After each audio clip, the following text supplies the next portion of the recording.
அதிமுக ஆட்சியில விலைவாசி கட்டுப்பாட்டுக்குள்ள வச்சிருந்தோம். நீங்க சிந்திச்சு பாருங்க, கொரோனா காலம், மக்களுக்கு வேலை கிடையாது. 11 மாதம் ரேஷன் கடையில அத்தியாவசிய பொருட்கள் விலை இல்லாம கொடுத்தோமா இல்லையா? அரசாங்கத்துக்கு வருமானம் இல்ல. இன்னைக்கு தொழிற்சாலைகள் டாக்ஸ் இல்ல, ஜிஎஸ்டி கிடையாது. அது மட்டுமல்ல, பெட்ரோல் டீசலுக்கு வருகின்ற வரி கிடையாது, ரோட் டாக்ஸ் கிடையாது, பத்திரப்பதிவு வரி கிடையாது.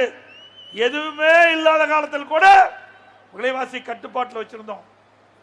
ஏழை மக்களுக்காக கொரோனா காலத்தில் பாதிக்கப்படக்கூடாது என்பதற்காக ரேஷன் கடையில் விலையில்லா பொருட்களை கொடுத்தோம்.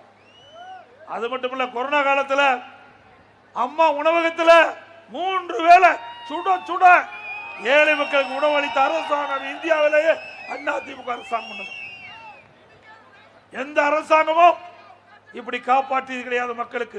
மக்களுக்கு ஒரு துன்பம் வருகின்ற பொழுது அதை சரியான முறையிலே கையாண்டு தீர்த்த ஒரே அரசாங்கம் இந்தியாவில் அதிமுக அரசாங்கம் தான்.